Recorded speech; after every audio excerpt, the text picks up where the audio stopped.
बहुत समय पहले की बात है। रामू एक गरीब मजदूर था। वह रोज सुबह से शाम तक मेहनत करता था, लेकिन फिर भी उसके पास पर्याप्त पैसा नहीं थे और उसका परिवार बहुत गरीब था। उसके बच्चे अक्सर भूखे रहते थे। रामू की पत्नी सीता एक घरेलू काम करने वाली महिला थी। वह रोज घरों में जाकर काम करते थे और थोड़े पैसा जुटा पाते थे, लेकिन उनके कमाई से उनके परिवार का गुजारा नहीं हो पा रहा था। एक दिन रामू को एक बड़े शहर में काम करने का मौका मिला। वह वहां गया और एक बड़े निर्माण स्थल पर काम करने लगा। रामू ने अपनी मेहनत से जल्दी ही मालिक का विश्वास जीत लिया। वह रोज अपने काम को समय पर पूरा करता था और अपने साथी मजदूर का भी मदद करता था।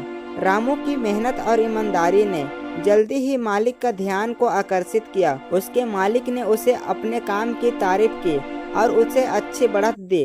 रामू बहुत खुश हुआ और अपने परिवार को बताया कि वह अब अच्छी कमाई कर रहा है। रामू की कमाई से उनके परिवार की जिंदगी में बहुत सुधार आया। उसके बच्चे अब अच्छी शिक्षा प्राप्त कर रहे थे और उनकी पत्नी घरों में आराम कर रही थी।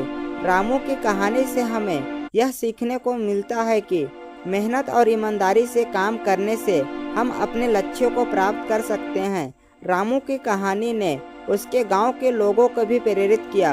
वे सभी लोग रामू की मेहनत और ईमानदारी से प्रेरित हुए और अपने जीवन में सुधार करने का प्रयास करने लगे।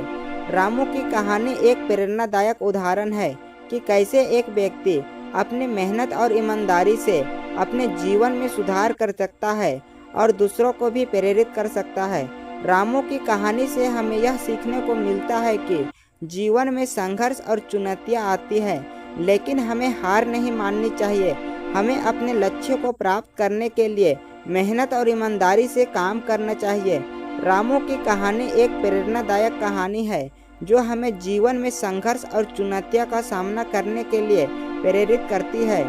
यह कहानी हमें यह भी सिखाती है कि मेहनत और ईमानदारी से काम करने से हम अपने लक्ष्यों को प्राप्त कर सकते हैं और अपने जीवन में सुधार कर सकते हैं।